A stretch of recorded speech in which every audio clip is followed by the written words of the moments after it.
Muy buenas noches, le queremos dar la bienvenida al panel que tenemos hoy para esta charla, tanto al público presente como a todos los que nos siguen online, de esta mesa redonda que se va a realizar hoy en nuestra casa, en la Asociación Uruguaya de Músicos.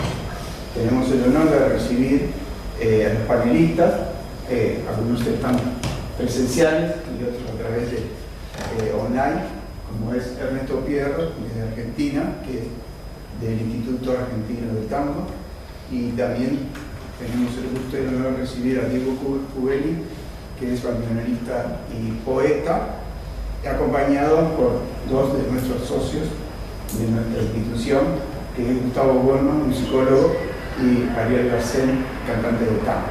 Por lo tanto, bienvenidos, y les paso la palabra ahora a quien va a ser el moderador de esta charla, Walter Luciani, que representando también a la organización de este evento, es el Museo Julio Sosa, como ya dije, y la Dirección de Patrimonio de Canelones y las redes, como así también el equipo Brasil y otras instituciones que coorganizan junto con la ya mencionada. Por lo tanto, dejo la palabra entonces a Walter Luciani.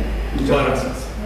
Muchas gracias a ustedes. Nosotros agradecemos profundamente esta hospitalidad de recibirnos en la sede de la Asociación Uruguaya de Músicos, a esta iniciativa que parte del Museo Julio Sosa, de la red de museos de Canelones, del Departamento de Patrimonio de la Intendencia de Canelones, y que cuenta con la coorganización del Instituto Argentino del Tango, del equipo Praxis y de las Industrias Culturales Los Danzantes de Colombia. Para nosotros es un privilegio estar acá y compartir esta tarde con ustedes, con la presencia de la presidenta de AUDES, de Adriana de los Santos, y de Sergio Navata. Y bueno, vamos a iniciar esta ronda que forma parte de este ambicioso ciclo que empezó por allá por marzo y que esta sería ya su tercera mesa redonda temática, que bajo el paraguas de esa pregunta provocadora de si el tango es macho, en realidad lo que estamos intentando de hacer es poner el tema sobre la mesa, verlo desde distintos ángulos, distintas perspectivas, tratar de analizar cómo está jugando esta nueva forma de entender los roles, los paradigmas de lo masculino, de lo femenino, y eso cómo atraviesa la forma artística, en especial una tan importante como es el tango. Generamos ya una mesa redonda exclusiva para hablar sobre el tema de paradigmas, en otra de ellas hablamos sobre el tema de la imagen en el tango, y hoy... Recording in progress. Y hoy nos toca en esta nueva mesa, este ciclo del tango es macho, que generamos, como les había dicho, desde la Dirección de Patrimonio de Canelones, del Museo Julio Sosa. Nos toca iniciar el tema de la música, que no vamos a votar en una mesa redonda, pero en esta mesa vamos a tratar de abarcar la música y la poesía en el tango. Desde esta mirada, de tratar de analizar su sesgo de género y sus posibilidades y potencialidades de futuro. Para eso tenemos una mesa redonda de altísimo nivel. Tenemos desde Buenos Aires, representando el Instituto Argentino del Tango, un autor, un letrista muy importante de esta nueva generación, que es Ernesto Pierro, que si puedes conectar tu cámara, Ernesto, y te podemos ver, sería mejor. Si no te escuchamos, no hay ningún problema. Es una persona que tiene una trayectoria que comenzó allá por la década del 70, pero con mucha fuerza a partir del año 89, cuando gana el primer certamen Hugo del Carril, que en ese momento premiaba solo las letras, con un tango llamado Declaración de Amor a Buenos Aires, y que después siguió con premios en Sadaic y en una cantidad de instituciones, y que viene llevando una carrera muy interesante. Y además, una persona que ustedes ya conocen, que participó en la mesa redonda anterior, Marcelo Castelo, presidente del Instituto Argentino del Tango, recomendó muy profusamente para esta instancia en particular. También va a formar parte de esta mesa un bandoneonista, amigo y poeta, que es Diego Cubelli, y un profesor de danza folclórica, cantante de tango y una persona que tiene un conocimiento muy profundo y muy vasto de esta temática en dos aspectos: en la parte teórica de investigación, de conocimiento de músicos, de letristas, de periodos, de etapas y de orquestas, pero también en la parte práctica de lo cotidiano, de trabajar en el tango, de vivir una larga vida vinculada al tango como una forma de trabajo también, ¿no? Desde la década del 90, Fines del 80. fines de la década del 80 hasta hoy mismo, ¿no? Entonces eso nos parece de gran importancia.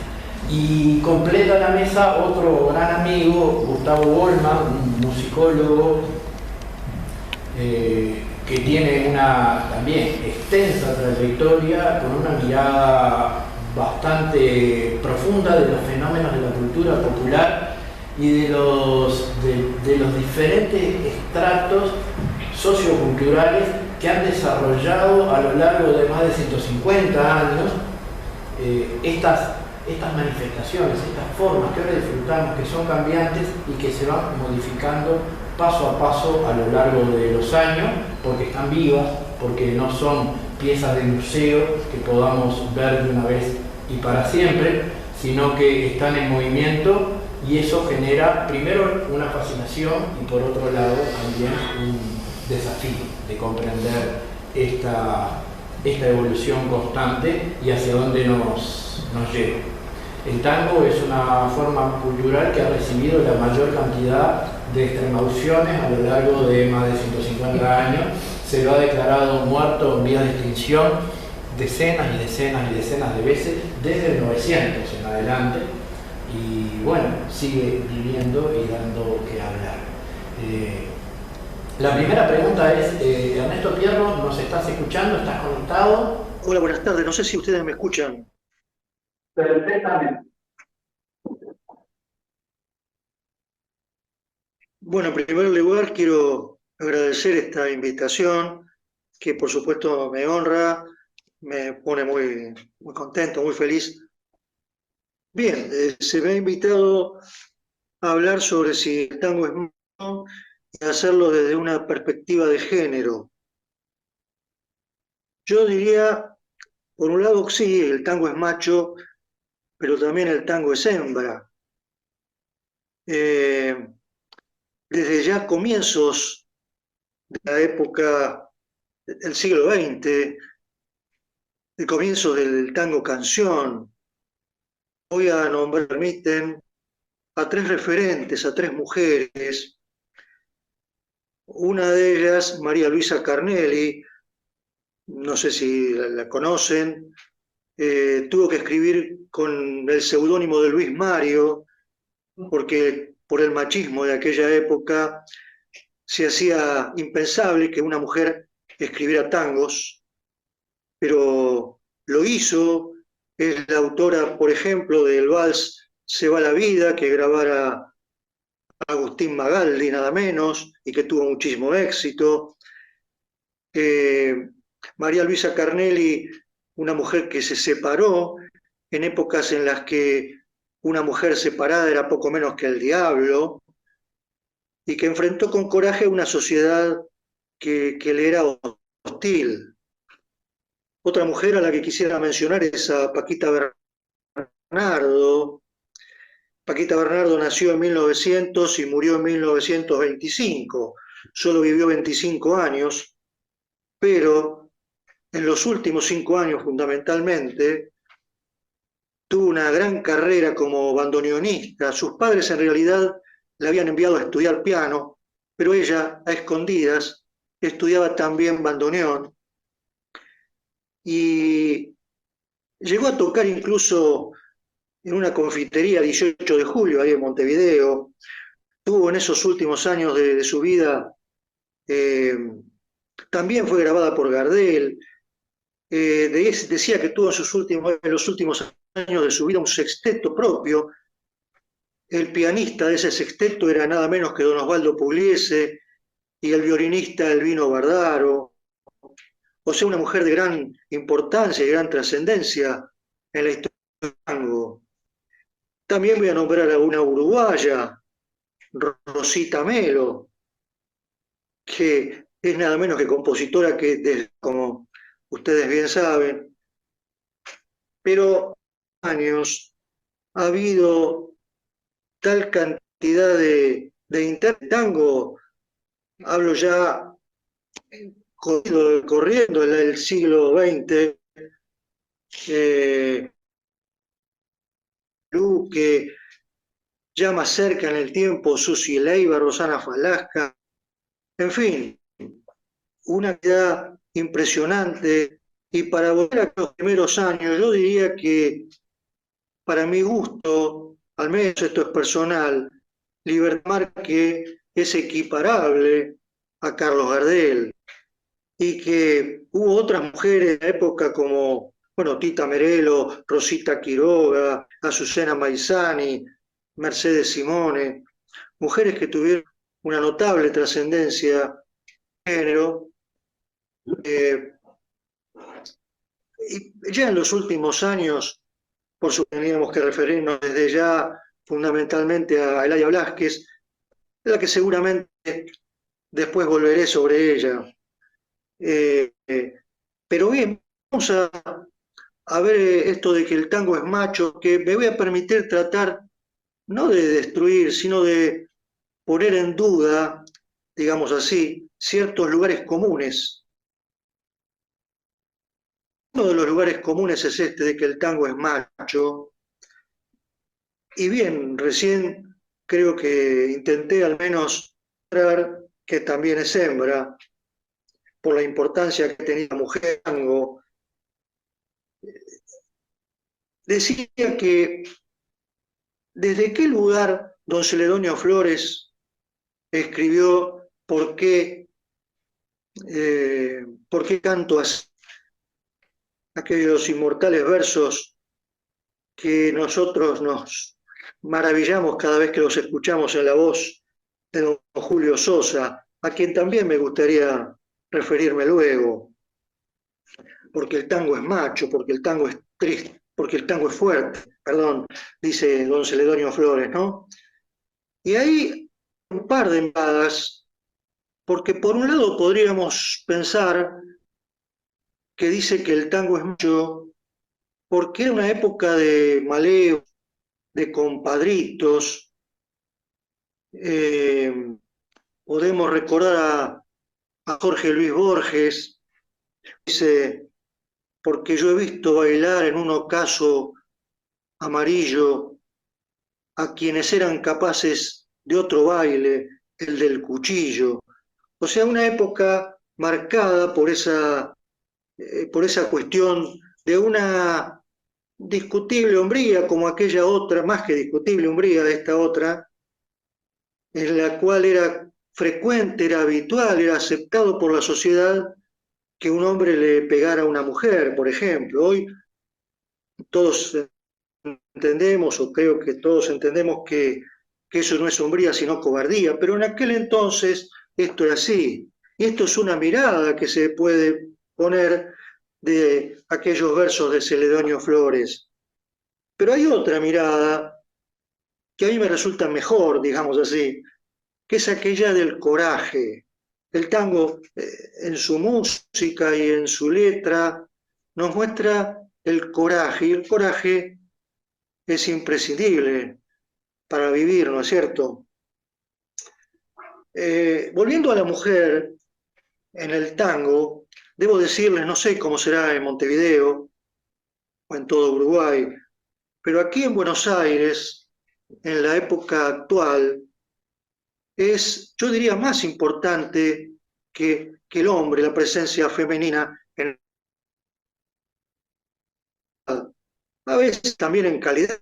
Eso, por supuesto, es subjetivo, pero muchísimas veces también lo es en calidad. Es impresionante la cantidad de mujeres jóvenes que interpretan tango. No voy a hacer nombres porque si hiciera nombres seguramente omitiría muchas que merecen ser citadas por la tremenda calidad que tienen. En los bailes, en las milongas, la cantidad de mujeres que hay que mayormente superan a los varones. Bueno, esto es cierto que también era frecuente hace unos cuantos años cuando no se bailaba tango, pero siempre había más chicas que varones, ¿no es cierto? Pero la realidad es que hoy en las milongas muchas veces las mujeres bailan entre ellas, como en los primeros tiempos los hombres bailaban entre ellos, porque son más en cantidad, bailan estupendamente bien, la enorme mayoría, hay enorme cantidad de compositoras, de letristas de tango, incluso forman agrupaciones de autoras, de compositoras, y a su vez se hacen núcleos donde esos grupos forman parte de esos núcleos superiores, digamos así. Por lo tanto, creo que al menos he intentado, insisto, poner en duda esto de que el tango es macho, o sí decir es macho, pero también es hembra. Con respecto a lo de la cuestión del género, una parte es esta, la de la mujer, pero hay otra cuestión con lo del género. Yo hablo, insisto, desde esta ciudad, que es la mía. Aquí ha habido una gran introducción, o al menos se ha intentado una gran introducción del llamado lenguaje inclusivo. En lo personal, no me parece necesario, creo que el lenguaje castellano, español, como quieran llamarle, es hermoso así como está, que no necesitaron del lenguaje inclusivo ni Benedetti, ni Borges, ni Galeano, ni Cortázar, ni Sato, ni Federico Silva, ni Homero Mansi. Creo que es innecesario, sencillamente. Otro punto que tiene que ver con hablar sobre, o desde el punto de vista del género, es esta nueva, no sé si decirle camada, pero gran introducción de lo que damos en llamar LGTB o LGBT, no recuerdo bien cómo son las siglas, que hay, al menos en Buenos Aires, una gran introducción de esta comunidad en el género tango. A mí me alegra, pero no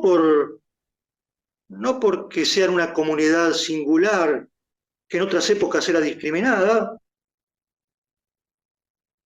nunca nadie, no me siento, digamos, incluido en eso, pero sí puedo decir que me alegra, como me alegra cualquier persona que se acerca al tango. El tango en las épocas en los 60, cuando yo era un adolescente, había casi desaparecido aquí en Buenos Aires, inclusive, y allí quiero nombrar nuevamente a don Julio Sosa, porque tuvo que ver bastante con mi acercamiento al tango. Por supuesto que mi acercamiento era anterior porque yo mamé el tango. Y miren si defenderé la presencia de la mujer en el tango, que mi mamá, mi madre, fue cancionista de tango, tuvo su propio programa de radio allá por los años 30, era discípula de Luis Rubinstein, el inspiradísimo compositor de obras como 9 de julio, Venganza, Paciencia, y bueno, y tantas otras obras realmente maravillosas. ella era discípula de Rubinstein, les decía que tuvo su propio programa de radio, pero su papá, mi abuelo, que era un tano bravo, no le permitió continuar con su carrera. Imagínense ustedes el orgullo que hubiera sido para mí poder haber vivido sus últimos años, ha fallecido ya hace varios años, pero haber vivido compartiendo mi pasión por el tango con la suya, ¿no es cierto? Pero decía, no sé si me están escuchando bien a todo esto, me gustaría que me lo confirmen, porque si no estoy hablando. Estamos escuchando muy bien. ¿Me están escuchando bien ustedes? Sí, sí, estamos escuchando bien. Con mucha atención. Perfecto, entonces, si les parece, sigo. Decía que yo quería no derruir, derrumbar, pero sí poner en duda otras cuestiones del género tango, además de esta de que el tango es macho. Por ejemplo, aquella famosísima frase del gran Enrique Santos Discépolo, aquello de que el tango es un sentimiento triste que se baila. Sí, claro que hay muchísimos tangos, miles de tangos tristes, como hay muchísimos tangos alegres. Vuelvo a Julio Sosa, Otario cantando, sin un motivo mayor, ¿quién te dijo vida? Todo es mentira, todo es dolor. Perdón, algún cantante que ande por ahí, porque yo no soy cantante, pero bueno, agregué un poco de la música para que se identifique bien con el tema, ¿no es cierto? Como Tita Merelo cantando Se dice de mí, Pipistrela, y en fin, tantos tangos, aquel gran uruguayo Francisco Canaro, que fue creador de tantas obras, tantos tangos que tienen esa alegría, como la milonga y el candombe, que para mí son parte indisoluble del género tango. Así que me parece que esto de que el tango es triste, que acá se repite mucho, no es como para afirmarlo tan así. Es tan triste como alegre. Lo mismo puedo decir con respecto a el tango es nostálgico. Sí, claro que lo es, desde el primer tango canción. Percanta que me amuraste en lo mejor de mi vida, dejándome el alma herida y espinas en el corazón. Y el espejo está empañado si parece que ha llorado por la ausencia de tu amor. Bueno, de Buenos Aires querido, el colmo de la nostalgia, y tantos, tantos, tantos tangos que tienen nostalgia. Pero también el tango es presente, y el tango es futuro, es presente cuando Eladia Blasquez nos dice, no, permanecer y transcurrir no siempre quiere sugerir honrar la vida. Hay tanta pequeña vanidad en esta pobre humanidad envilecida. Perdón si no recuerdo con exactitud la letra, pero creo que el concepto es ese y ahí me parece que no me equivoco. Y es futuro cuando ese genial oriental Horacio Ferrer nos habla de un sideral subterráneo, Plaza de Mayo a Saturno, y nos dice que renacerá en el año 3001. Así que afirmar que el tango es nostálgico es quedarse con una parte solamente del tango. Lo mismo que cuando se afirma que el tango es filosófico. Por supuesto que lo es, y la mayor parte de los tangos de Enrique Santos Discépolo, Tormenta 1, Gira Gira, o Cadícamo con Al mundo le falta un tornillo, y tantas otras obras, por supuesto, muy filosóficas, las 40, en fin. Pero también el tango es a veces, o dice futilidades, banalidades, es pasatista también, como azúcar, pimienta y sal, para hablar de algo Más lejano en el tiempo y tantísimas otras obras, porque el tango, a mi criterio, y supongo y ojalá ustedes lo compartan, para mí es la música más maravillosa, el género más maravilloso del mundo y el más, ¿cómo diría?, completo, porque es la vida misma, refleja la vida misma, refleja la historia, nuestra historia. Y cuando digo nuestra historia, me refiero a otra cualidad del tango. Yo creo que no creo que es binacional. No lo digo porque esté hablando en este momento con gente que está representando a la Intendencia de Canelones, sino que siempre lo he dicho así, en charlas, en conferencias que he tenido la oportunidad de dar, en notas que me han hecho. Es más, he escrito un tango que tiene música de Mario Valdés en los años 90, que se llama Las Tangueras, que dice en una parte, tangueras de Pocitos y Pompeya, de La Unión y Valvanera, y bueno, no recuerdo qué otro barrio de Montevideo nombro en este momento, pero es un tango que lo cantó en su momento Mabel Alsina, una muy buena cantante del barrio de Alsina, de ahí vino, ahí tomó ella su apellido artístico. Alsina es una localidad aledaña a la ciudad de Buenos Aires, y en la actualidad lo tiene en su repertorio una cantante uruguaya muy buena, Beatriz Longo, que está aquí, entiendo que viviendo aquí en Buenos Aires. Eh, en fin, creo que he intentado, insisto, poner en duda algunas aseveraciones que parecen inamovibles y que yo creo que lo que habría que hacer sería ampliarlas. Bueno, más o menos esto es lo que yo quería decirles, hablarles también un poco, ahora permítanme, estoy recordando, hablando de la binacionalidad del tango, que el tango más famoso en el mundo es La Comparsita, de Gerardo Matos Rodríguez. Y quiero también mencionar a un colega, y me voy a permitir decir amigo, José Arenas Díaz, que tiene una obra magnífica, es un uruguayo, también es compositor, tenemos en común. En fin, José Razzano fue el que hizo con Celedonio Flores el tango antes mencionado, que lo estrenó Carlos Gardel en Montevideo, justamente.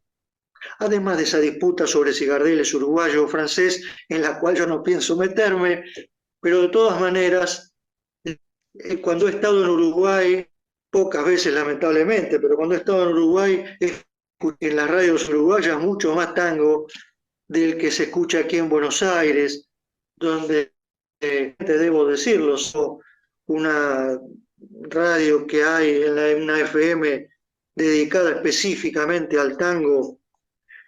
Después en las radios importantes aquí no se escucha prácticamente el tango. En las emisoras de televisión no hay tangos. En una ciudad donde el tango, junto con Montevideo, como decía antes, tuvo su origen, no haya tangos me parece una cosa increíble, pero es la realidad y la transmito así. Y no sé cómo será en Montevideo, en todo Uruguay, pero bueno, les transmito lo que yo siento desde aquí. Y bien, esta es la charla que tenía ganas de hacer, de compartir con ustedes, ya que tuvieron la gentileza de me vuelvo a agradecerlo, vuelvo a decirles que es un honor para mí, que me ha encantado estar presente con ustedes y que no sé si quieren hacer alguna pregunta, puedo responder. Bueno, te agradecemos y le vamos a dar la palabra a Diego Cubelli, poeta, bandoneonista y gente que está viviendo el tango.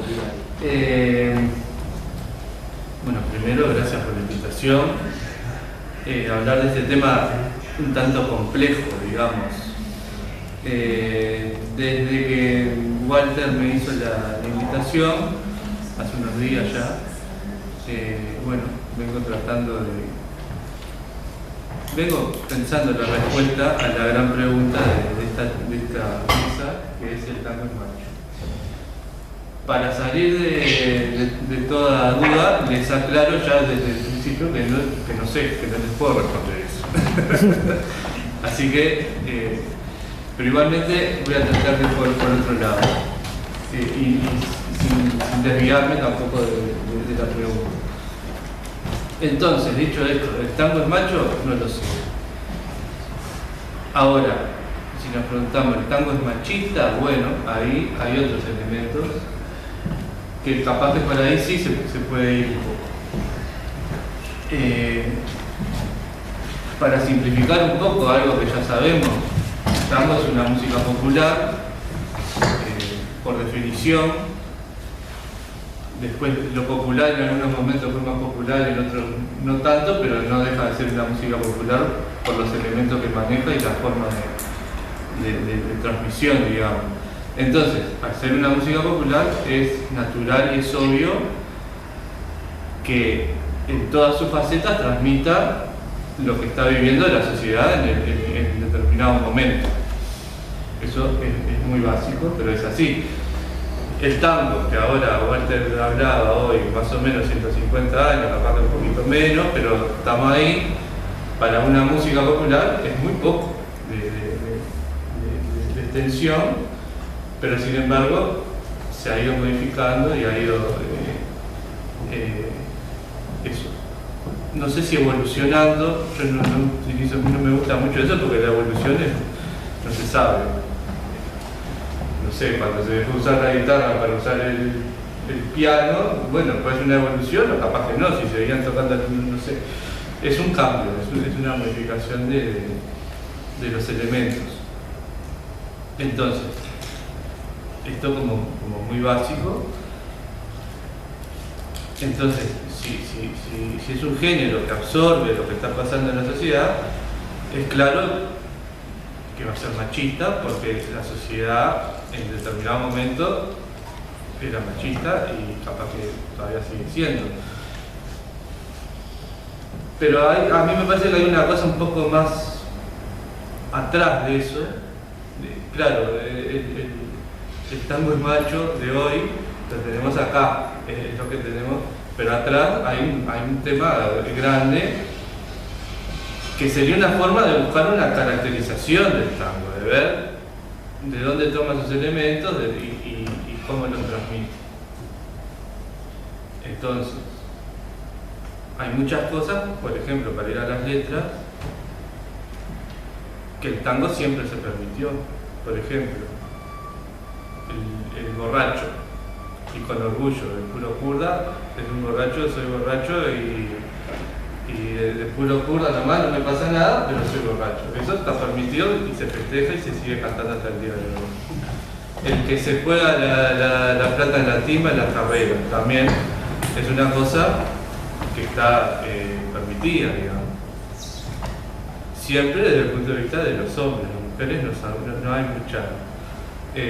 Hoy acá en la primera ponencia se hablaba, bueno, sí, hay mujeres, desde el principio hay mujeres. Recordamos, por ejemplo, a Flora Bobby como la mujer de Bobby, ¿no? Por ejemplo, ya una de las primeras es la mujer de fulano que era más famoso. Y después, sí, hay mujeres. Susana Maizani se vestía de gacho y de cosas porque, ¿no? Era otro tema, pero existía eso. Había mujeres, pero yo no sé si mujeres, o sea, no ponían la otra visión. Siempre interpretaban en general letras que hacían los hombres, los músicos acompañantes. Bueno, hay algún tango de Mercedes Simón, hay un tema. Y la propia Susana Maizani. La propia Susana Maizani, sí, pero son como cosas que yo diría, viendo todo el panorama, que son como. No feministas. No son feministas, Claro. porque no había feminismo para empezar, pero tampoco era como. Después, hay también, son 3 o 4 o capaz que menos tangos, que no da como para generalizar, donde el letrista se pone en papel de una mujer, que eso viene del teatro, no es nada nuevo. Por ejemplo, hay uno que es Gloria. Arrabalero. Sí, Gloria, que dice, tenés ventos, sos un gran señor, y que Gardel y cuando lo canta hace como una voz de mujer, una cosa, pero y hay algún otro algo.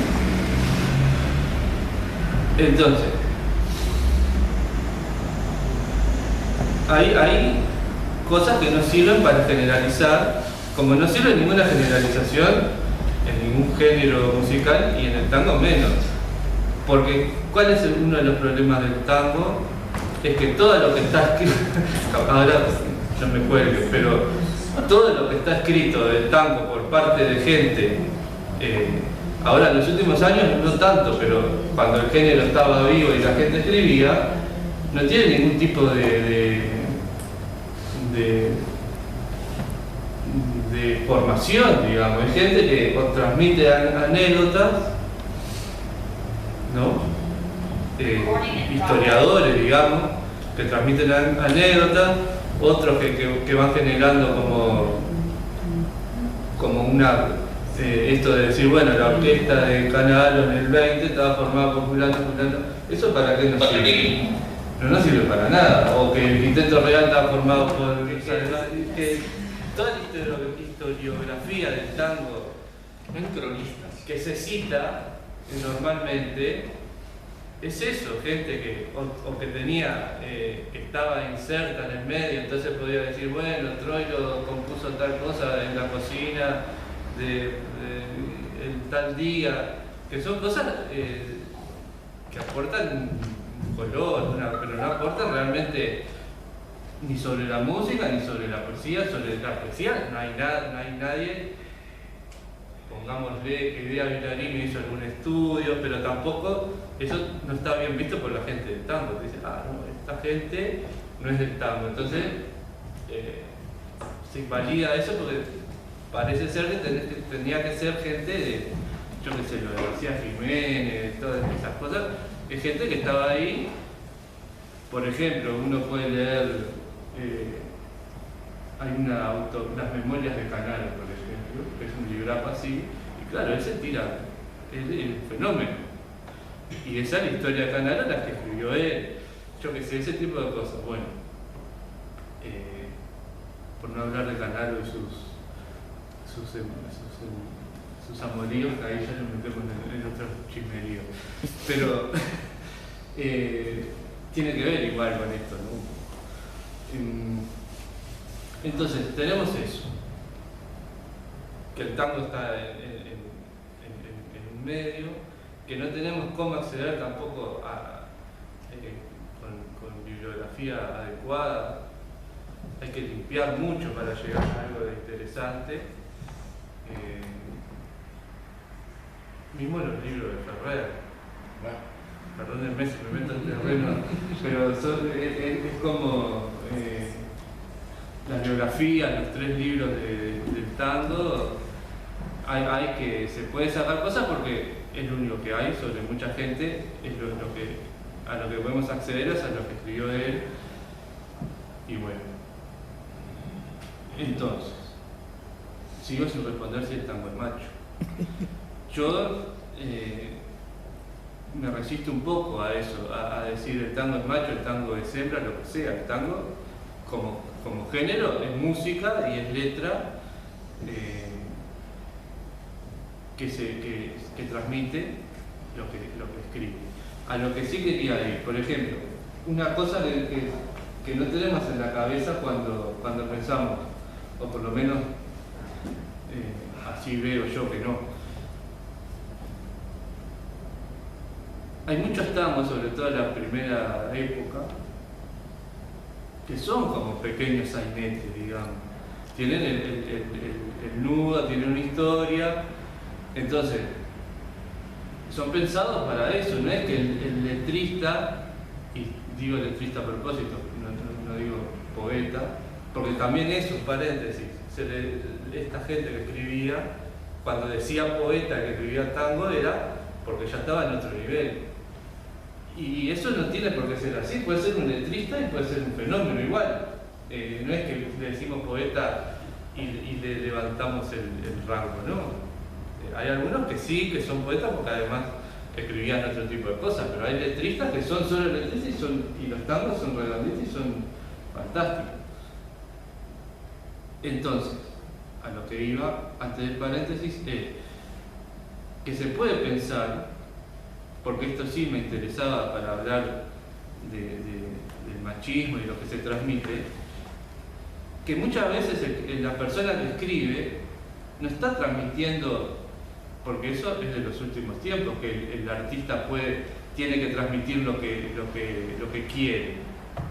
Por ejemplo, se estrenaba una película, cualquiera, de Gardel, lo que sea, y había que poner 5 tangos, entonces le pagaban a una persona y se ponía a escribir cosas que sirvieran para el argumento, no es que escribía algo que quisiera transmitir.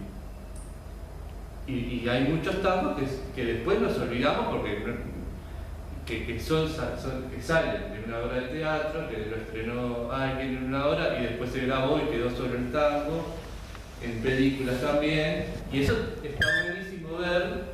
Yo hace un tiempo lo hice, después no lo hice más porque hay que ver esas películas, de buscar los tangos y qué películas, y claro, en el argumento, las de Gardel, por ejemplo, son en un argumento. Y eso es interesante verlo, igual con las obras de teatro que se estrenaban. Y también otra cosa que fomenta esto de pensar, el ejemplo más claro, así que se conoce, es la milonga, por ejemplo, del Mundo Rivero, la de las 33 puñaladas y eso. Amablemente. Que es horrible. Pero eso no quiere decir que no lo escuchemos. Porque claro, hay tangos, hay letras que perduran en el tiempo, lo que sí a mí me parece que sería, no digo imperdonable, porque no hay perdón de nada, pero por ejemplo interpretarlo hoy sí me parece un error. Pero no desconocer, ¿no? Que lo escuchamos en la radio y decir, esto no lo escucho porque es como ir a un museo, es algo que pasó y que hay que escucharlo para conocer. Y ahí entramos en otro terreno, que lo uno con lo otro. Hay muchos tangos, pensemos, por ejemplo, podemos visualizar que determinado cantor es machista, o que interpretaba tangos, pero el hombre que cantaba, muchas veces venía el director y le decía, bueno, tenés este repertorio de 20 tangos para cantar, no era que elegía, ¿no? Era algo que estaba ahí, ¿no?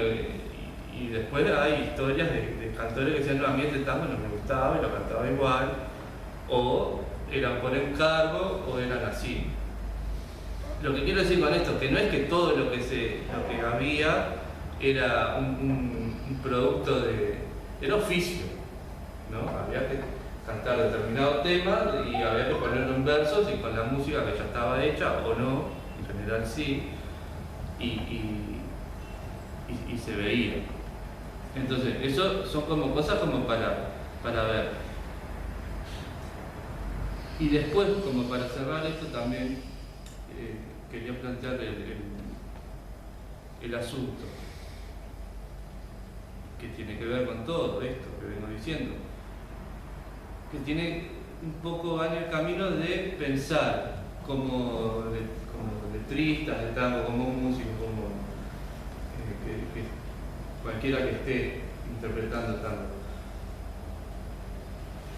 ¿Cómo es a la hora de traer esos temas a la actualidad? ¿No? Porque claro, ahora hay una tendencia, porque claro, en un momento se cortó la cadena de transmisión y los que empezaron a tocar en la década del 40 no tocaban como De Caro, por ejemplo. Nunca se les ocurrió, voy a tocar como De Caro para ver cómo era. No, empezaron a tocar, algunos habrán tocado con De Caro, pero Se les pegó. Claro, pero no es que... Y nosotros ahora tenemos la necesidad de... bueno, a ver cómo tocaba la orquesta de Pugliese en tal grabación, en tal año. Entonces, hay orquestas que tocan como Pugliese, hay otras que tocan como... Entonces, eso, si hay necesidad, desde lo musical y de la letrística también, de tener constantemente que estar yendo a tangos de hace 100 años y a esta altura 80 años, los de 40, 80 años, y más para atrás más, cuando en realidad hay cosas que sí, que se convirtieron en clásicos y subsisten, hay otras letras que son espantosas, igual se siguen cantando porque o son conocidas o lo que sea, y se me ocurre el ejemplo de, vamos a un museo, yo que sé, vemos, no sé, a Velázquez. ¿Sirve para algo si ya lo hizo el otro tipo hace, ¿no? No sé, capaz que está bueno buscar la forma de aportar de otro lado. Lo mismo sí, está bueno saber cómo se hace una yumba, cómo se hace, pero también me parece que está bueno aportar, porque ahí está el crecimiento. Ya hoy tocar a Piazzolla, por ejemplo, las cosas de Piazzolla de nuevo tienen 60 años, ¿no? Y nos quedamos ahí. Yo sé que hay músicos que no, que han ido un poco más lejos y está bueno, pero ya estamos en la época del que el tango no es popular, entonces no se conoce. Lo mismo con las letras. Se hablaba de Laia Blasquez hoy, por ejemplo. Es mujer, pero los tangos de Laia Blasquez no tienen rasgo de que sea una mujer la que escribe, por ejemplo. ¿No? Son tangos al uso de la década del 60, del 70 empezó a escribir. 70, 60, 70 para adelante. Y así con otros. A lo que voy con eso es que no tiene nada que ver que sea hombre o mujer el que hace las cosas, sino lo que dice. Bueno, me entreveré un poco, pero eso es lo que quería decir hoy. A mí me parece que hubo cosas súper interesantes sobre las que probablemente después volvamos, porque, por ejemplo, yo tengo claro que, por ejemplo, las meninas ya están pintadas, ¿para qué las van a pintar de nuevo? Pero pintar algo que tenga que ver con el momento actual, pero con el nivel de técnica que tenía Velázquez. O sea, que Velázquez ya pintó y lo que ya pintó Velázquez, bacano, entonces yo hago 4 garabatos y 4 dibujos y me escondo en él. Bueno, está bien. Por ejemplo, el camino de Picasso fue distinto. O sea, pintar lo que quieras, pero si vas a pintar, me gustaría que hubiera gente que pintara como Velázquez. No digo que todos tengan que hacerlo, pero una cosa no quita la otra. Y también me parece un tema importante ver que sí, una forma de arte popular siempre es un reflejo del pueblo que la practica. Siempre, esto no hay como una especie de guiñada ahí con Sheila, pues nos vamos a acordar de una frase de Kursak muy famosa, de que la danza siempre refleja la idiosincrasia del pueblo que la practica. Pero en el momento en que se generan y en el momento en que se crean, tienen también una interacción muy poderosa en la formación de usos y costumbres. El tema es, pasado el tiempo, ¿qué tan poderosa es esa reafirmación de usos y costumbres? Es decir, yo puedo ver una pintura de Caravaggio o puedo ver la adoración de los Reyes Magos y no por eso me voy a ser católico. No porque me guste ver el Moisés, me voy a decir, bueno, quedé tan extasiado mirando esta escultura que ya inmediatamente me voy a pasar al judaísmo. O sea, el arte tiene un enorme poder, pero no es no es el de la mímesis directa. Tal vez vaya por otros lados mucho más profunda.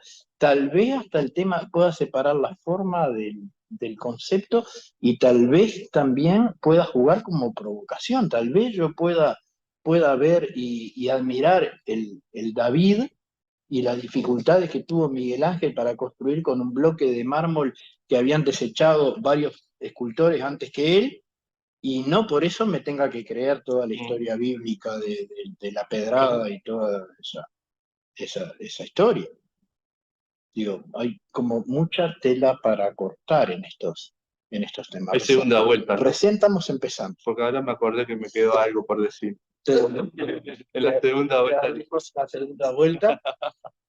Y seguimos adelante, Ari, ¿querés seguir vos? Entonces, Ari, dale, Ariel Garcén, en esta gestión tanguera que le toca hoy, con su nombre artístico. Bueno, yo en realidad, digamos, nada, voy a ir más o menos por el mismo lado que intentó ir Diego desde el principio. ¿El tango es macho? Signo de interrogación. No, yo digo que no es macho, porque el tango es lo que cada uno de nosotros queramos que sea, ni más ni menos. Y seguramente para cada uno de nosotros el tango va a ser una cosa diferente, distinta. Para algunos será macho, para otros será otra cosa, y en fin. O sea, no hay una significación específica, digamos, que le podamos asignar al tango. Cada uno siente el tango de una manera diferente. Hasta los que dicen que no les gusta, sienten también al tango de una determinada manera. Y hay que ver también hasta qué punto esa manera como sienten el tango no es una forma subjetiva o impuesta por un conjunto, digamos, de otras frases hechas que venimos escuchando. Los que estamos dentro del tango y los que no están dentro del tango también las escuchan. Las frases estereotipadas, esas frases hechas que se van repitiendo, como esta, por ejemplo, el tango es macho. Hay otra frase muy habitual que escuchamos en torno al tango, digamos, es que el tango es triste. El tango es esto, el tango es aquello otro, o sea, frases hechas de todas las naturalezas. Yo he escuchado decir también a personas que aman el tango decir que las mujeres no pueden cantar tango. Y la importancia que tuvo la mujer en el tango desde su comienzo es sumamente importante. Hoy Ernesto mencionaba 2 o 3 mujeres, digo, que para mí fueron emblemáticas, digamos, dentro de lo que es el comienzo en la historia del tango. Azucena Maizani, que la mencionó también Diego. Libertad Lamarque. Libertad Lamarque es un ícono del tango a nivel femenino. Podrá gustarnos o no, eso es harina de otro costal, pero fue una figura importantísima del tango, a la par de Gardel. Mercedes Simone, bueno, Azucena Maizani, digamos que por otra parte el tema de Azucena Maizani es que viene de otro género, viene del folclore. Entonces, a Azucena Maizani le llamaban la ñata gaucha, y la ñata gaucha cantaba vestida de gaucha, de paisana, vos no de paisana, vestida de hombre, de bombacha, corraleras, sombrero, botas, o sea, se vestía de hombre y cantaba folclore, cantaba estilos, cifras, milongas, y posteriormente empieza su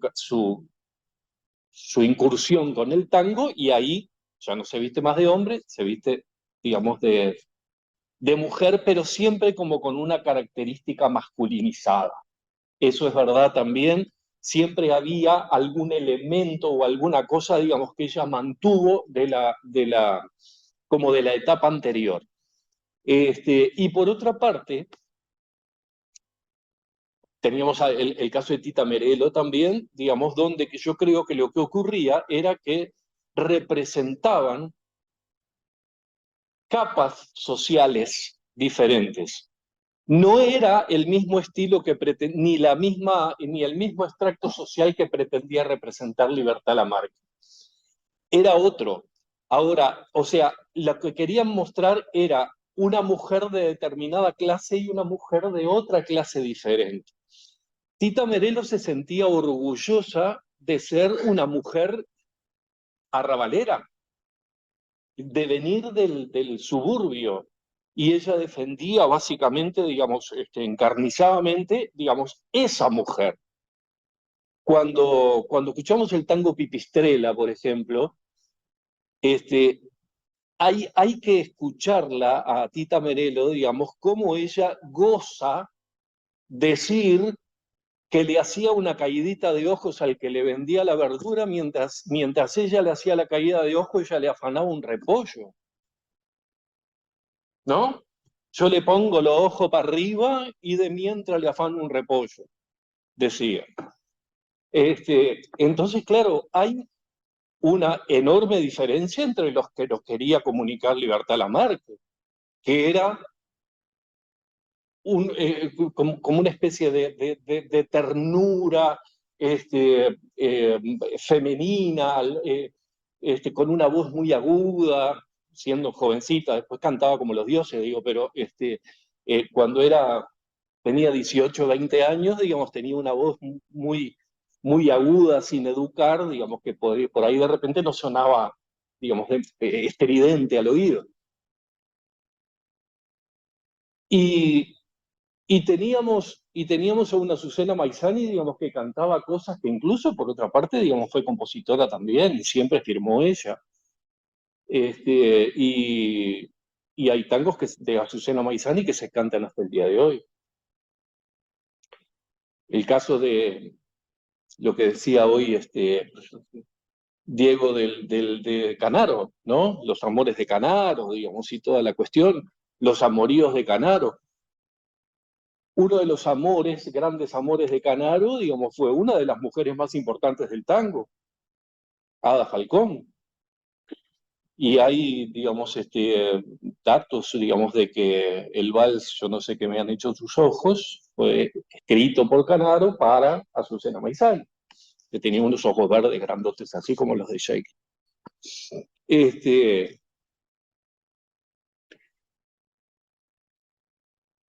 Y después, ¿qué ocurrió?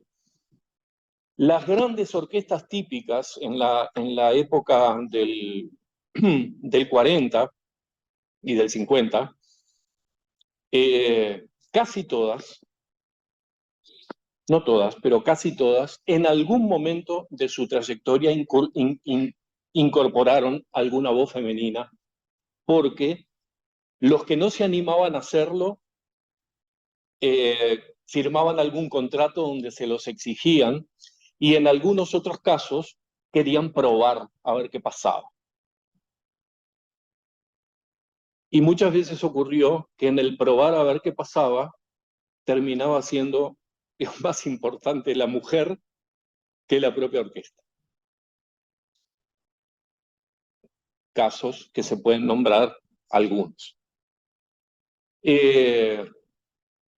Troilo nunca quiso tener una mujer cantando, y sin embargo en algún momento la tuvo. Tuvo a Elba Verón primero, digamos, que era también una mujer muy particular. Si no la recuerdan, escuchen a Elba Verón. Y ahí tienen la representación clara de una mujer que representa un estilo, digamos, de mujer de determinada clase social. Una mujer rea, boca sucia, con aspecto masculino y de lo que nosotros hoy día llamaríamos una ordinaria, muy ordinaria. Y fue una de las voces más importantes que tuvo la orquesta de Troilo. Grabó 2 o 3 cosas nomás. Pero ver a Elba Verón en vivo con Troilo era un espectáculo. Después tuvo a Nelly Vázquez, ¿no? Bueno, Nelly Vázquez era otra cosa. Estamos hablando más acá en el tiempo, digamos, pero... entonces, yo creo que entiendo que hoy día, cuando se habla de todas estas cuestiones del género, lo que se pretende básicamente es incorporar dentro del tango una mirada filosófico-política social de lo que está ocurriendo en este momento a nivel general en la sociedad, y se pretende introducir dentro de los distintos géneros o estilos artísticos ese asunto, ir permeando, digamos, para ver de qué manera se puede incidir de alguna forma en el pensamiento actual. A mí eso no me parece mal, está bien. O sea, hoy día no creo que nadie esté de acuerdo con que a la mujer se le pegue, con que se las mate. Digo, obviamente que no. Obviamente que no.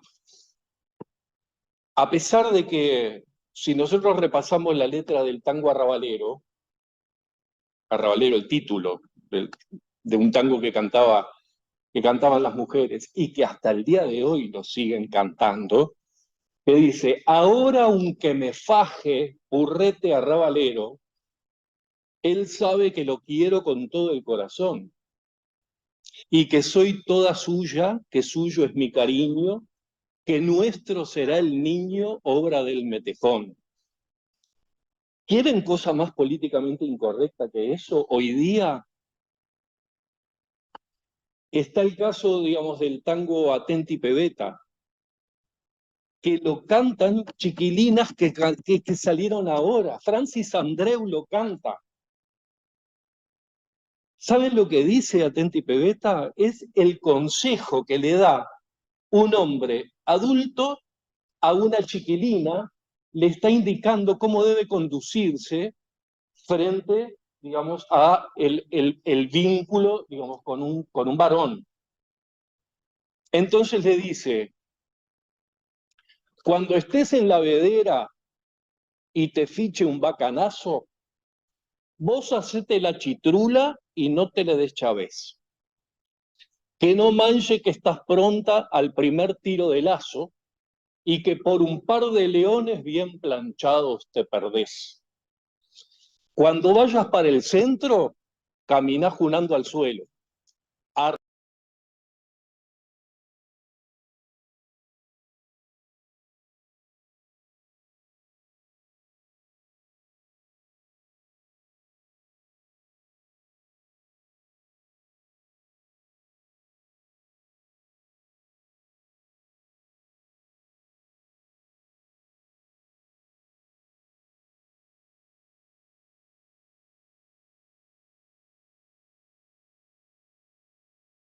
Pinel, atenti, pebeta, seguí mi consejo, yo soy zorro viejo y te quiero bien. Que sería si la quisieras mal. Después le dice: abajate la pollera por donde nace el tobillo, dejate crecer el pelo y un buen rodete lucí, comprate.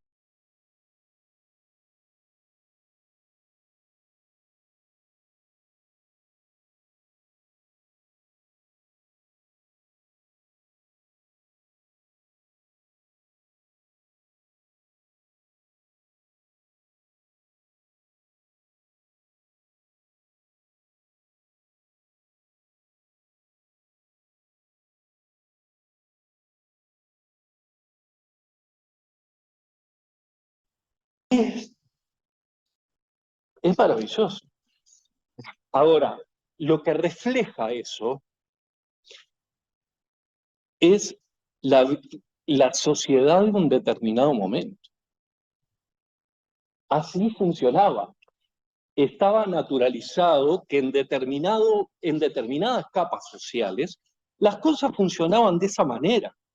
Entonces, en definitiva, lo que estamos haciendo cuando nosotros rescatamos ese tipo de repertorio, que hoy lo escuchamos y decimos, esto es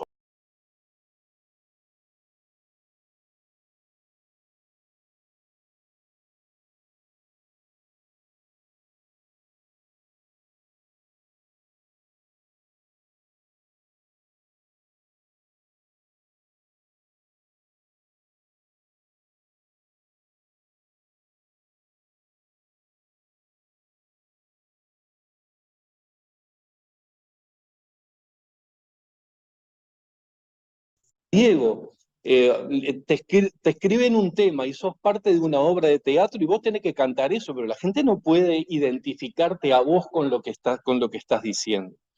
Ahora, si yo tomo ese elemento, lo interpreto,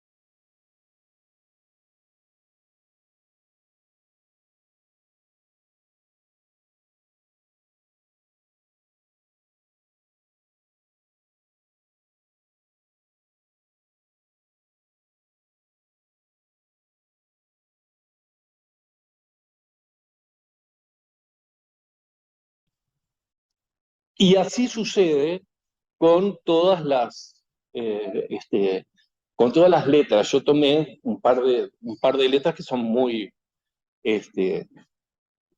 muy focalizadas en el asunto, ¿no? Hay otras que quizás no tanto, digo, pero también hay muchas. Lo que no me parece bien es que los organismos oficiales, en aras de promover un determinado lineamiento político, social y de pensamiento, pretendan borrar de un plumazo todo lo que viene de atrás para promover lo que quieren hoy. Eso no me parece bien. Y tanto los cantantes como los músicos y como personas que pretendemos a veces acceder a determinados fondos, llamados o lo que sea, vemos que si el abordaje que nosotros hacemos del proyecto va focalizado hacia los clásicos, estamos afuera a priori. Estamos descartados automáticamente. Así. Atenti, pebeta, para afuera. Entonces, con determinada, entiendo perfectamente que se quiera enfocar la cuestión o dirigir, digamos, hacia un determinado lugar. Ningún inconveniente, está perfecto. Pero creo que no es necesario desconocer todo lo demás. No todos los clásicos son tan agresivos como Atenti Pebeta. Los tangos de la década del 40, digamos, tienen una poesía increíble y son temas que el público todavía sigue queriendo escuchar. Entonces, si tenemos nuevos compositores y nuevos poetas que quieren entrarle al tango, adelante, tienen toda la posibilidad de hacerlo. Yo canto lo que quiero, no lo que quieran las autoridades. Bueno. Muchas gracias. Estamos con ciertas dificultades microfoniles. No sé si ahora toqué acá, no sé si se me... No, está prendido. Está prendido. Bien. Entonces vamos a estirarlo. Hay una cantidad de cosas que tienen que ver con esto de que estamos hablando ahora, pero hay una que me parece fundamental. Primero, no me parece bien eso que planteabas al final, de no clausurar, no es necesario clausurar, ni es necesario tanto dirigismo. El arte ha sufrido como una patología histórica a lo largo del tiempo, voluntades de dirigismo de diferentes opciones políticas y sociales, y no da buenos resultados. No es esa la función que el arte cumple, sí la que le quieren hacer cumplir. Pero no va a dar un resultado directo, sino sería como la caricatura de Woody Allen cuando dice: cada vez que escucho a Wagner me vienen ganas de invadir Checoslovaquia, o Polonia, ¿no? ¿Cuál era la que le venían ganas de invadir? No es tan fácil, no es tan directo, no hay una conexión tan directa que aprieten un botón y sale otra cosa. Pero también me parece que hay otro tema muy interesante que en lo que estamos hablando se rozó, que tal vez ahora le tiro también una posibilidad a Gustavo, y es que hay una enorme diferencia que vengo viendo hace tiempo en la percepción de fenómenos que tienen una doble faceta, como el tango, como pasa con el folclore. Tiene una faceta que tiene que ver con su conformación como género artístico, musical y del espectáculo, que está vinculado con la difusión masiva, con las industrias culturales y hasta muchas veces con una de sus más lucrativas vertientes y posibilidades de trabajo. Pero también estos fenómenos, tanto el folclore como el tango, tienen otra vida que tiene que ver con la antropología, tiene que ver con la vida cultural de los pueblos. Y yo no sé si en esos dos esferas las cosas ocurren exactamente iguales. ¿Ah? Claro. Lo decía, es muy ilustrativo para traer un dato de la realidad. Hoy en día en las milongas, lo decía Ernesto para la zona de Buenos Aires, pero pasa lo mismo en Montevideo, las mujeres son una inmensa mayoría y generan una impronta y una manera de estar. Yo trabajo en eso, estoy en muchas milongas, hemos visto en estos últimos tiempos milongas de distinto tipo, las que tienen más que ver con el ámbito comunitario y compartir, y también las que tienen más que ver con la forma más comercial, que no son muy lucrativas ni muy guapas, pero son distintas, distintos públicos. Pero siempre hay una presencia de la mujer que se impone por un tema de número, que tiene que ver con pautas que también están en la sociedad, también deben ser analizadas en algunos sectores de edad, desde lo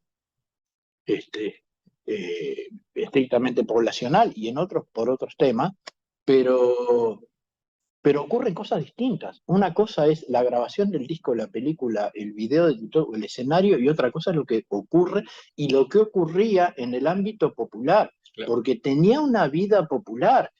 Los obreros, mi padre era obrero del vidrio, mi mamá era obrera del vidrio, del dulce, y se preparaban y juntaban la plata y se mandaban a hacer el traje o el vestido toda la semana para ir el fin de semana al club del barrio a bailar tango. ¿No? Y eso no pasaba por arriba del escenario, pasaba por abajo del escenario. Así que bueno, me parece que hay una cantidad de temas en común, pero bueno, vamos a darle además con la ambición de ir viendo también este tema, porque, claro, la letra y la literatura nos atrapa por su contenido explícito. Ujú. Es como que se pone ahí en el frente de batalla y nos ponemos a analizar letras. No digo que sea fácil, pero es tentador. Ujú. ¿Verdad? ¿Y qué pasa cuando lo que tenemos es música? ¿Ah? Cuando lo que tenemos es música, donde sí hay otros temas para analizar. Por ejemplo, la posibilidad de acceder a los puestos en una orquesta. O sea, no solo quiero que me toquen el tango compuesto por una mujer. Hay mujeres que quieren tocar y no encuentran lugar, no tienen espacio, no lo han tenido en otro momento. No solo en el rol de cantante, había espacio para él, había orquesta de señora, orquesta de señorita, las hay en este momento. Muchos hombres formaban orquesta de señorita, porque era una posibilidad de vender. No sé, hay una cantidad de preguntas que vamos a tratar de ir desarrollando a lo largo del tiempo. Por ahora, sin ningún condicionamiento previo, le pasamos la pelota al musicólogo Gustavo Goldman y que diga lo que a él le parezca.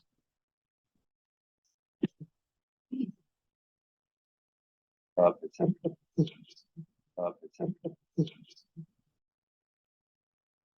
Muy buenas noches. Como la pregunta es el tango es macho, voy a responder a los Peñarol, aunque soy hincha nacional, pero porque hay estereotipos de ese tipo, si es macho.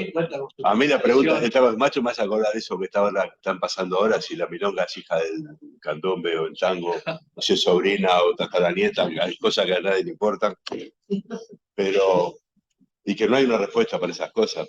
Hablando de la música, si la música fuera macho o hembra, ¿cómo suena? Es como cuando hay música e ideología, si la música transmite una ideología, ¿qué notas le pongo a algo para transmitir tal idea? Esa cosa no tiene sentido. El acorde No revolucionario. encontramos sentido. Pero bueno, la pregunta es si el tango es macho. A mí nunca me interesó, nunca me planteé las cosas desde una perspectiva de género, no una perspectiva, sino un enfoque, porque hay enfoque de género, ideología de género, perspectiva de género, son cosas distintas, son categorías analíticas distintas, ¿no? Yo investigo desde la musicología o de la historia, que es lo que hago yo, y el tango me ha interesado, ¿no? Me ha interesado. Yo, mientras estaba acá, me notaba unas cosas, porque en realidad vengo a improvisar porque nunca traté este tema, ¿no? Y miren, Hildegarda de Bingen nació en el año 1078 y murió en el 1179. Hay 500 ejemplos en la música occidental de la música de los trovadores, los troveros. Unas cuantas son de una mujer que es Hildegarda de Bingen. Una cosa es el hecho cultural, otra cosa es el relato posterior sobre el hecho cultural, la reflexión posterior y quién hace la reflexión, quién investiga, quién escribe. ¿Está? En la musicología, o sea, cualquiera de los que estamos acá, les digo, nombren 5 músicos de música clásica, la mayoría van a nombrar a los alemanes. Beethoven, Bach. ¿Por qué? Porque los musicólogos que crearon lo que fue la escuela de Berlín, que fueron Hornbostel, Robert Eigner, etcétera, eran alemanes. ¿Tá? O eran alemanes o austríacos. Entonces, el relato posterior realza esas cosas. En cuanto al tango, me anoté acá porque yo algunas cosas las vi investigando, otras cosas, ¿no? Otra cosa, siempre los estudios sobre música popular están muy atravesados por el nacionalismo, por el momento en que empezaron a darle pelota a las cosas populares, porque antes no les interesaba a nadie. Pero justo el nacionalismo cae en medio de cuando se desarrolla todo el tema del folclore y lo exótico.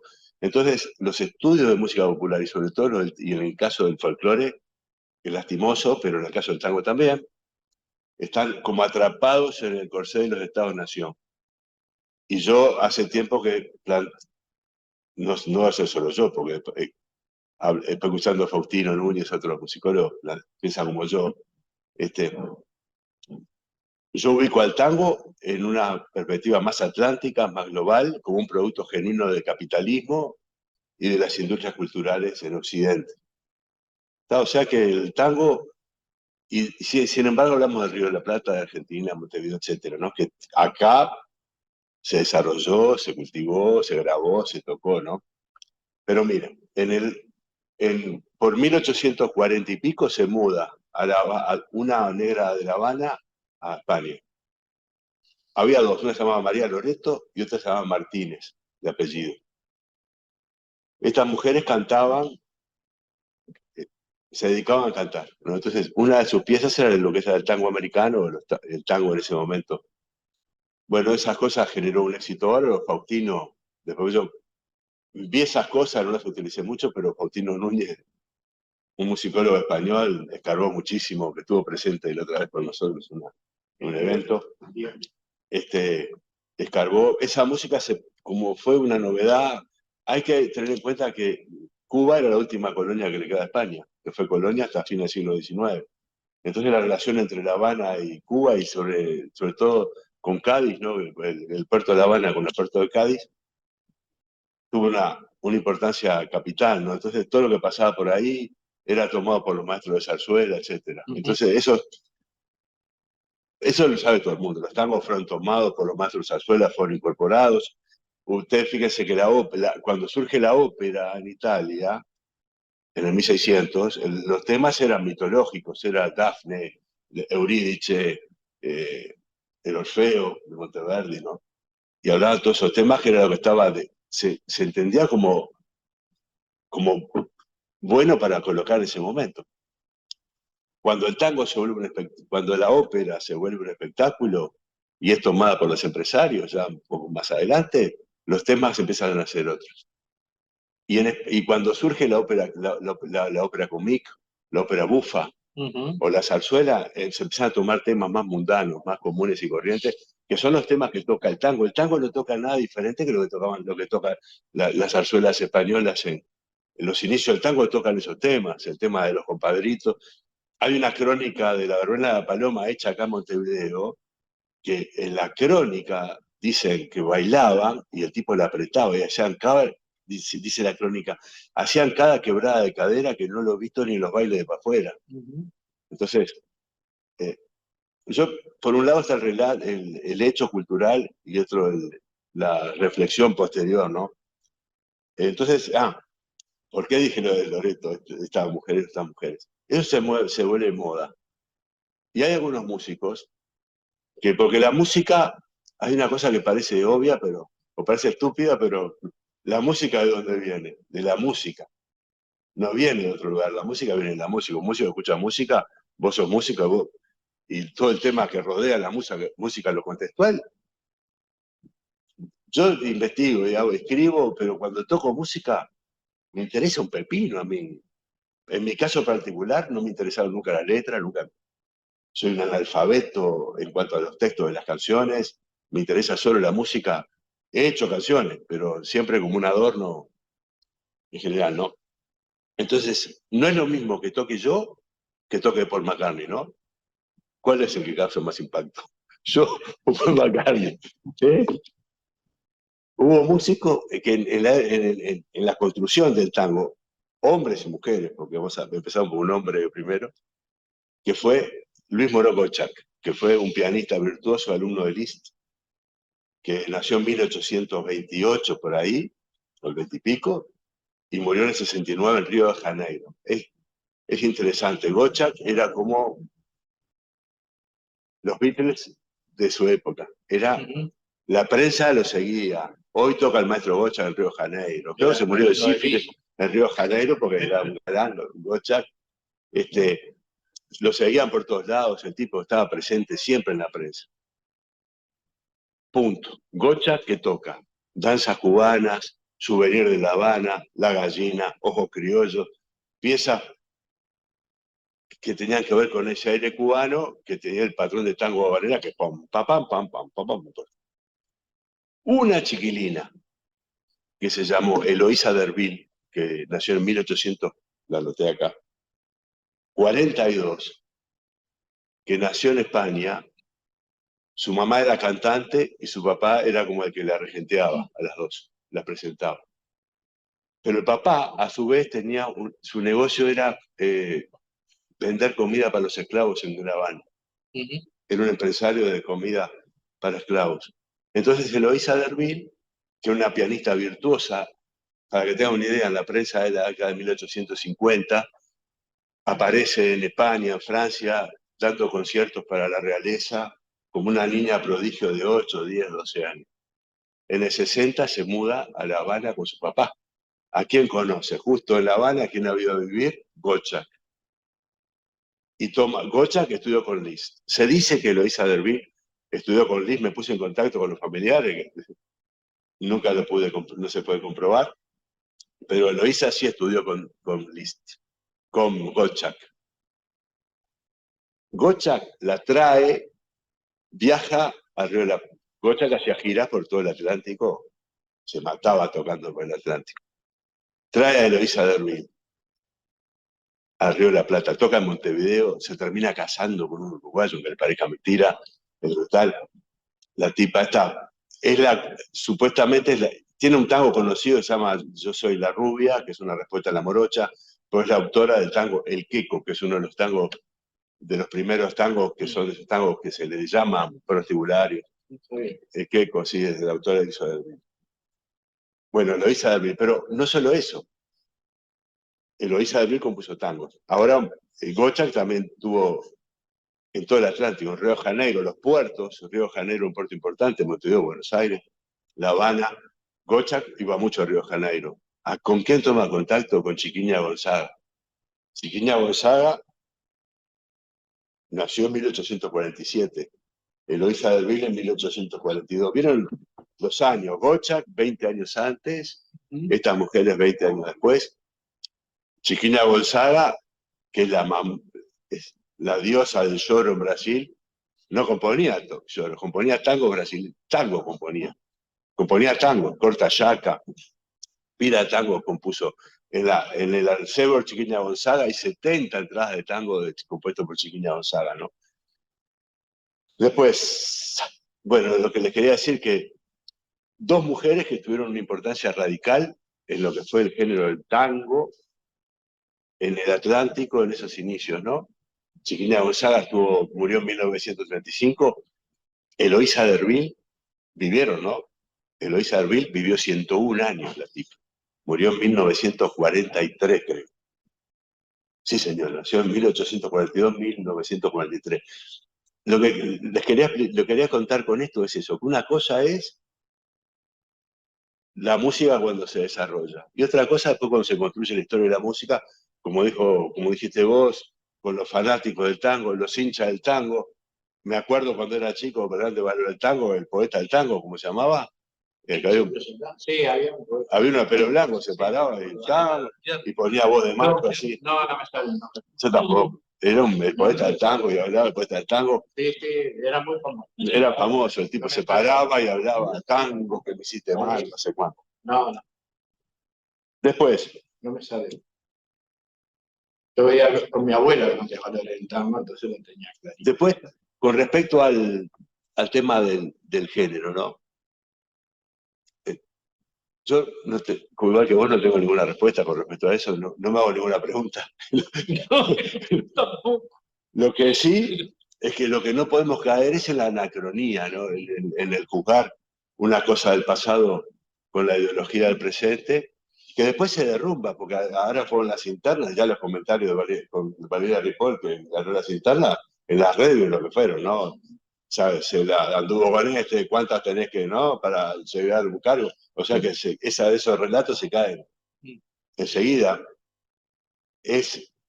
A veces cuando es muy difícil estudiar el pasado, siempre el pasado se estudia desde el presente. O sea que es inevitable que nuestros prejuicios tiñamos a ese pasado de prejuicio. Lo que no podemos hacer es que nuestros prejuicios nos gobiernen cuando estudiamos, porque nos convertimos como en defensores de algo, en hinchas de algo o en contra de algo, ¿no? Los prejuicios nos pueden, una idea previa puede funcionar como una incógnita, como una hipótesis. Yo pienso tal cosa y tengo que demostrarlo, ¿no? El resto es prejuicio, hacer valer lo que yo pienso para hacer calzar el pasado conmigo. ¿Verdad que se me borró acá, se me cerró el apunte? En cuanto por lo que sean todos los compañeros, es cierto. Cada hecho, cada artefacto cultural, usan algunos, ¿no? Cada manifestación, cada hecho cultural es parte de la sociedad. No refleja nada, es parte. No refleja, es parte de la sociedad. No es que, porque si no todo sería un reflejo de todo. Eso es como una interpretación marxista trasnochada, antigua, ¿no? Otros marxistas han reflexionado sobre eso, sobre todo Raymond Williams. Yo jorobo siempre con Raymond Williams, que es un marxista inglés, que es un marxista crítico inglés, que le plantea eso, que Marx y Engels no hablaban del reflejo como que estaba todo determinado, sino que está determinado en parte. Entonces, lo que plantea Williams es que cada hecho es parte de eso, no es que refleje, es parte. Evidentemente, la letra del tango, el hermoso tango ese que cantaste recién, Atenti Pebeta, que es la versión de Mundo Rivero, es mortífera. ¿Qué me importa a mí lo que dice? Si es maravilloso. Yo escucho música clásica. No sé lo que dice. Yo escucho Jesús, la alegría de los hombres de Bach, como decías vos, y yo me emociono, ¿no? Y a mí que me importa Jesús ni la Virgen María. Pero yo me emociono con esa música y es mortal, y te das cuenta que el tipo estaba convencido. Cuando hacía eso, mostraba todo su amor a Dios, y es maravilloso, eso es lo que se expresa, la calidad del tipo en saber hacer lo que tiene que hacer en el momento preciso. En Atenti Pebeta, y la letra es espantosa. Yo nunca me puse a pensar, es espantoso. Pero es maravilloso, es hermoso la música esa, cuando la música y la letra están. Si ves, rajale también. Eso es cuando la letra y la música están puestas así como atornilladas una con la otra, que no importa bien lo que dice, pero es lo que dice, es lo que lleva. A mí se me ocurre algunos ejemplos históricos, ¿no?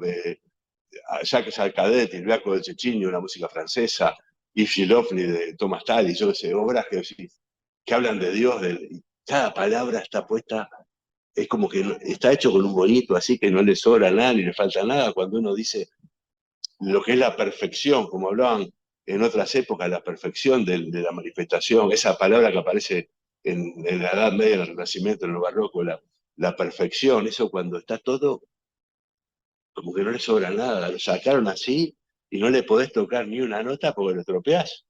Bueno, eso pasa con el tango. Y una cosa para finalizar, porque de género no puedo decir nada, estas mujeres y otras, ¿no? Fueron fundamentales. Esta Eloísa Derville, hablando de... Es increíble, me tomé en contacto con la familia. Y después una tataranieta de ella, que es joven todavía, y el nieto o bisnieto de ella, que está vivo.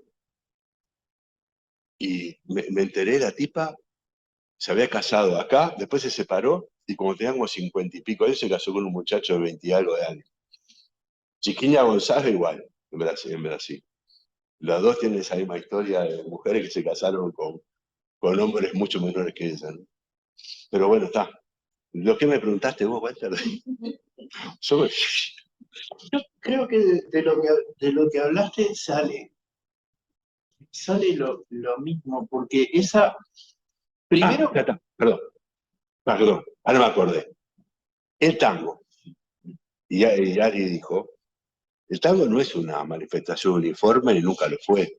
Y no hubo un solo tango, hubo tango en todas las clases sociales. Cuando investigaba otra cosa más parecida, hoy la distinguida compositora Leven, señorita Leven, presenta su bonito tango. Compositores, Gerardo Grasso compuso tango, Strighelli compuso tango, Gerardo Metalo compuso tango. Por supuesto que había una sociedad, no se comporta de manera uniformemente, no se comporta, hay clases sociales, sectores, como dijiste vos, y también hay una distinción que es de día es una cosa y de noche es distinto. De noche vale, como se llama Mao, no vale. De noche es otra historia. Y ahí pasaba, esta María Teresa Linares, una musicóloga cubana, utiliza un término infraurbano, dice. Claro. Está lo rural, lo urbano, dice lo que pasa por abajo, cuando está todo el mundo, Sí. el herrero está durmiendo, ahí se permiten otras Pero cosas. nos pasa incluso ahora. Hoy, claro. Hoy mismo nos pasa.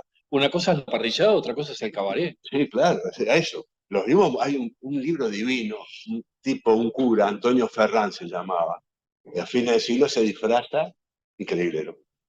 Y la calle Santa Teresa era la calle donde estaban todos los prostíbulos, todos los cabarutes, en esa época, ¿no? Y el tipo se disfraza y va a recorrer todo eso y saca un libro que se llama Los misterios del Boulevard Santa Teresa. Ese libro, como era un cura que se disfrazaba, imagínense, se armó un despelote, sacaron 3 libros para contestarle al tipo, como un cura.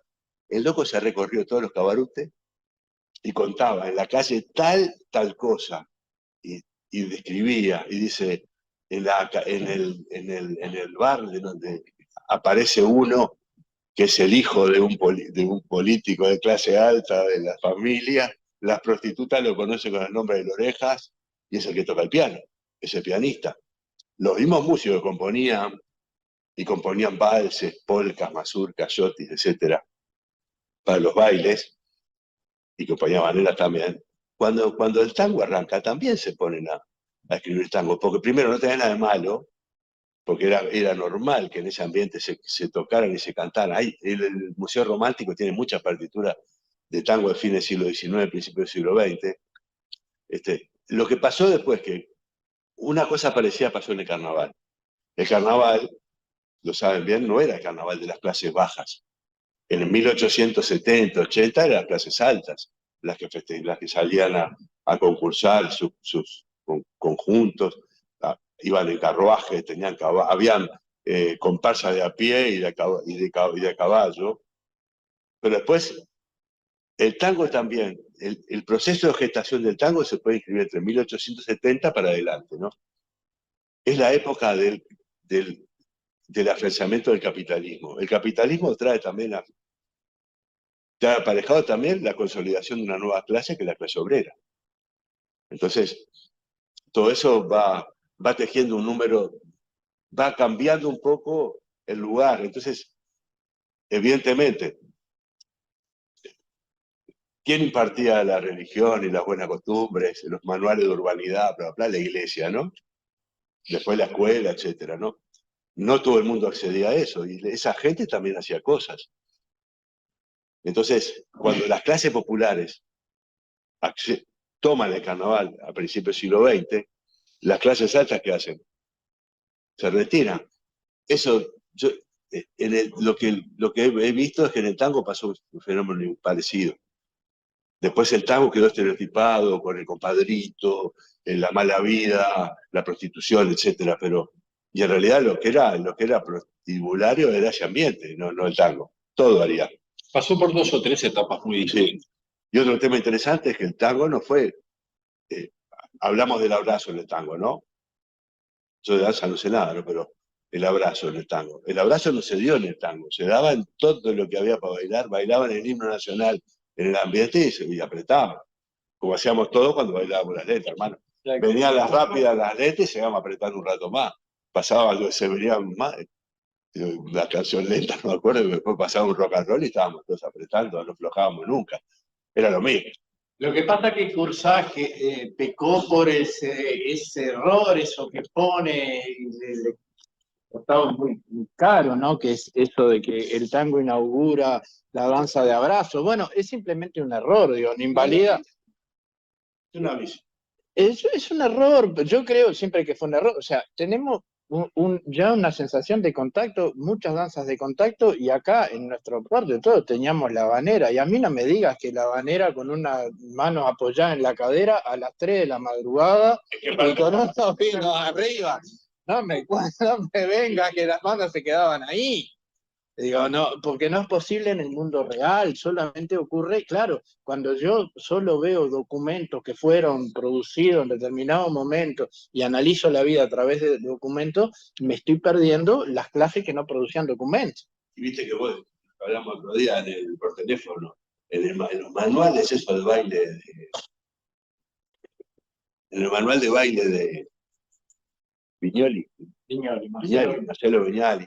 Viñoli y otro más que encontré otro del 1900 pico, ya aparece ¿viste? Tango y tango criollo. O sea que hay, en los repertorios aparecen de las orquestas, aparecen cosas interesantísimas en fines del siglo XIX. Los tipos te distinguen: danza, habanera, tango de salón, Tango habanera. Tango criollo. ¿Ves la partitura? Y es la misma. Y es casi igual.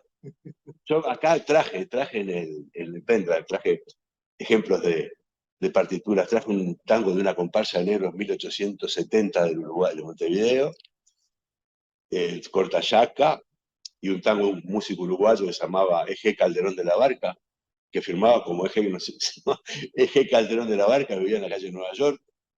Es el único dato que tengo, que hizo un libro de armonía, sacó un manual de armonía, a fines del siglo XIX, principios del XX, que se llama Hasta luego, che. Escuchás esa música y es toda muy parecida. Pasa danza puertorriqueña, danzón cubano, ragtime. Toda esa influencia que tuvo la danza habanera fue brutal en la música popular, ¿no? Hasta en el reggaetón, como decías, Pautino, hasta en el reggaetón está ese patrón. Hoy hablabas de la zarzuela, por ejemplo, en la Gran Vía, sigue siendo hasta el día de hoy famoso, una de las piezas más famosas de la Gran Vía es el tango de la Menegil. Claro, sí. Es una manera. Y después las cosas van cambiando. Por ejemplo, Gardel, en un caso, la primera versión de Mi Noche Triste de Gardel, es un ejemplo brutal. Gardel, él canta, él hace más española, ¿viste? ¿Ves la partitura original? Y tiene el tresillo ese, el adornito, lo tiene puesto. Y escuchar la versión del 30 de Gardel, y yo, le encaja toda la cosa que él traía de la música criolla, sí, de los estilos. O sea que Gardel y gente como Corsini, no sé cuáles otros, el tango después de Gardel y de esos cantantes criollos, que capaz que Arturo de Nava hasta se puede... Bueno, los dúos, Magaldi Noda y Gardel Razal. Esa generación transformó pila el tango, o sea que hablar del tango es una cosa muy, muy amplia, ¿no? Él hablaba hoy de Julio de Caro, ¿no? Qué impresionante los tipos esos, ¿no? Cómo cambiaron al tango del lugar, ¿no? Del lugar del baile, de la música funcional, ¿no? Del tango funcional, hasta un tango cada vez más autónomo del baile, que también se baila, pero sirve para escuchar, que culmina en un tango autónomo después con Piazzolla, que viene a ser música autónoma, ¿no? No hay música autónoma, pero que no está al servicio de la letra, que en realidad es lo que a mí me interesa. Pero es muy importante cuando vemos, así queda todo, documentamos. Es muy importante dos cosas, ¿no? Una, esa referencia que me parece que es cuando empezamos a analizar el tema de la música como portadora de contenido y como un hilo conductor que tiene una cantidad de valores agregados, esa afirmación que vos decías, el músico para hacer música escucha música, y tener personas de ese peso como esas mujeres que nombraste, generando sonido y sonoridad en un ambiente, obviamente tiene que haber matrizado en el ámbito popular. Y por otro lado, el poder despegar esa linealidad que tiene el texto escrito, esa explicitud que creemos más potente de lo que es en realidad. Porque hay algo de lo que vos decías del tango, Che Pebeta, ¿cómo es? Atenti Pebeta, otros más, que es el ajuste de la letra y la dicción con la música, que tiene un valor y una potencia que es musical también, y que tiene una fuerza por sí propia. Y a mí me viene inmediatamente el recuerdo de cuando nuestra generación éramos jóvenes y escuchábamos a los Beatles y otros cantantes anglosajones, y no sabíamos inglés, y le adjudicábamos a los temas una sensibilidad y un sentido que después, si analizamos estrictamente la letra que ellos compusieron, no se ajusta, pero que muy probablemente para nosotros sigan evocando el mismo sentido que evocaban en aquel momento, porque es un poder que tiene la música. Quería clarificar igual. En el caso de Eloísa Derville, la familia, el tipo el familiar de me mandó, por ejemplo, Sarmiento o Mitre, no me acuerdo, le haber hecho un homenaje a la tipa.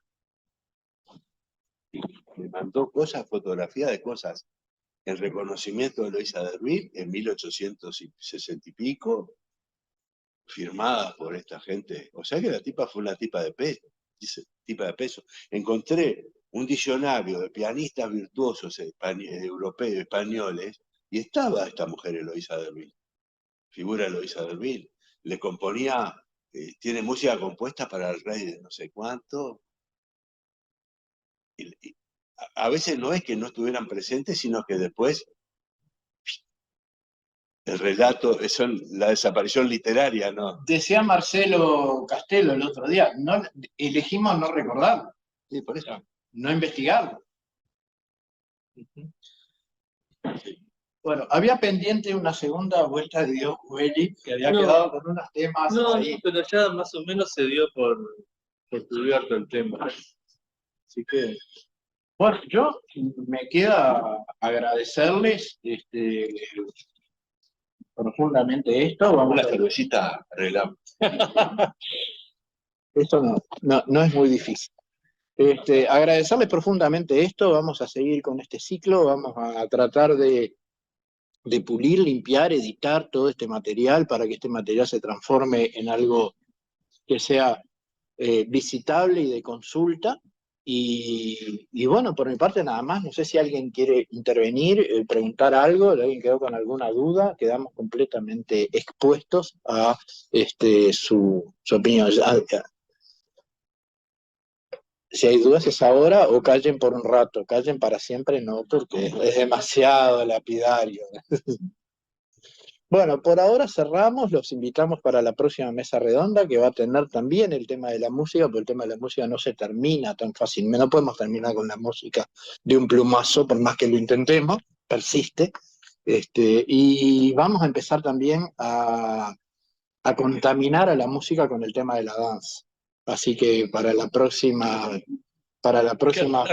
función en lugar de tener solamente música, van a tener algunos bailarines y bailarinas también presentes en la mesa. Así que atenti, pebeta, que se viene la fila.